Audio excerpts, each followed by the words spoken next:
جب آپ کہتے ہیں فلسطین میں یہ ہو گیا تو فلسطین میں یہ آج سے ہو رہا ہے، 1917 سے ہو رہا ہے۔ بیت المقدس ہمارے ہاتھ میں نہیں ہے جی، نہیں ہے، آج سے نہیں ہے۔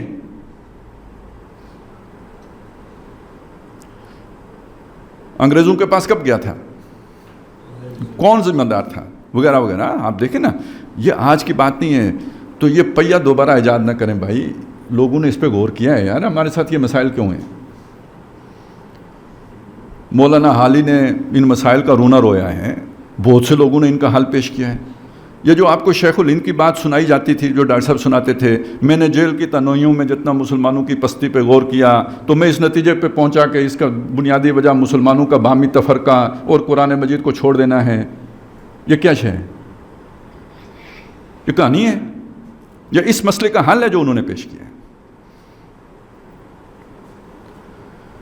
دوسری بات، علامہ اقبال کے وہ شعر ہم سناتے ہیں، پستی کا وہ کیا ہے جی، وہ زمانے میں معزز تھے مسلمان ہو کر اور تم خار ہوئے تارک قرآن ہو کر۔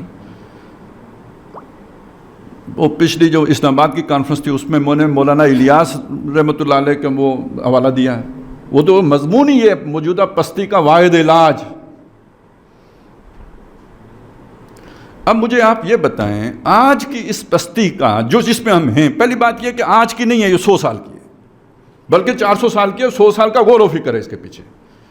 اب آپ مجھے یہ بتائیں کہ اس کا جو وجہ، سبب، علامہ اقبال، شیخ الہند محمود الحسن دیوبندی رحمۃ اللہ علیہ، ڈاکٹر اسرار احمد، مولانا مودودی، ابوالکلام آزاد، مولانا الیاس رحمہم اللہ علیہ، یہ سارے جو ہیں وہ انہوں نے بہتر اس کی تشخیص کی ہے یا آج کے جو دانشور ہمیں ٹکرے ہوئے ہیں وہ اس کی بہتر تشخیص کریں گے؟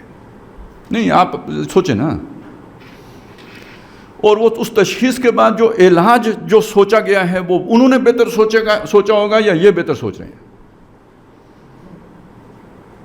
تو یار خدا کے لیے پہلے کم از کم اتنا تو اپنی علم، وہی پھر علم والی بات آ گئی، جذبات میں نہ آئیں، یہ دوبارہ پہیے نہ بنائیں چوتھی دفعہ۔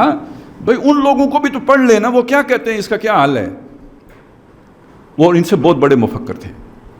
اور دوسری بات، اللہ کے منصوبے کے مطابق عمل کریں۔ اس دور میں اللہ نے وہ پیدا کیے جنہوں نے اس کا حل ہمارے سامنے پیش کر دیا۔ آج اس پائے کا کوئی بندہ آپ کو پوری امت میں نہیں ملے گا۔ کوئی علامہ اقبال ہو تو مجھے بتائیں، کوئی ابوالکلام ہو تو مجھے بتائیں، کوئی محمود الحسن ہو تو مجھے بتائیں علماء کے طبقے میں، کوئی محمد علی جناح ہو تو قومی قیادت میں کہیں بھی بتائیں۔ ایک دور میں اللہ نے پیدا کیے تو اللہ کے منصوبے میں اس دور میں وہ کام کرنا تھا تو اس طرح کی شخصیات پیدا کی۔ آج کوئی اور کام کرنے کی ضرورت ہے، اس لیے وہ شخصیات نہیں ہیں، تو آپ ان کا کیے ہوئے کام کو تو پہلے ڈھونڈیں نا وہ کیا ہے۔ تو ہر اس آدمی کو کالو سلامہ کریں کہ جو ان شخصیات کو بائی پاس کرتا ہوں۔ میں ٹھیک کر رہا ہوں؟ مانتے میری بات کو یا نہیں مانتے؟ وہ جو میں نے پوری بیک گراؤنڈ آپ کے سامنے رکھی ہے، اس لیے رکھی ہے، دھوکہ مت کھائیں اور ان احمقوں کے پیچھے مت چلیں کہ جو ان اکابر سے ہٹ کر کوئی لائے عمل دے رہے ہوں، جن کی تشخیص اپنی ہو، جن کا لائے عمل اپنا ہو۔ اگر تو یہ مسئلہ نیا ہو تو پھر تو میں کہوں کہ ان کی رہنمائی ہمیں قبول کرنی چاہیے۔ مسئلہ پرانا ہے، اور اگر اس پرانے مسئلے پہ پرانے لوگوں نے غور و فکر نہ کیا ہو تب بھی بات ٹھیک ہے، لیکن اگر وہ کر چکے ہوں تو اس غور و فکر کو سامنے رکھے بغیر، اس کا مطالعہ کیے بغیر، اسے سمجھے بغیر جو بندہ رہنمائی دے رہا ہو، اس کی رہنمائی کیسے قبول کی جا سکتی ہے؟ اس پر فرض ہے پہلے ان پر تنقید کرے کہ ان کی رہنمائی غلط تھی اور یہ وجوہاتیں غلط تھی، اب میں یہ رہنمائی دے رہا ہوں، پھر تو بات ٹھیک ہوگی۔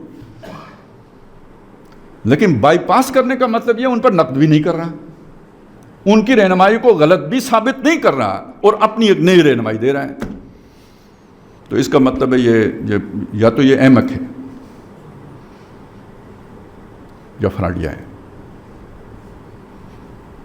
بالکل میں سوچ سمجھ کے یہ بات کر رہا ہوں، یا تو ہے ہی احمق کہ جو کام ہوا ہے اس سے فائدہ نہیں اٹھا رہا، دوبارہ اس کام کو کرنے کی کوشش کر رہا، یا اسے پتہ ہے وہ کام کیا ہے اور آپ کو ڈائیورٹ کرنے کے لیے کوئی چورن بیچ رہا ہے۔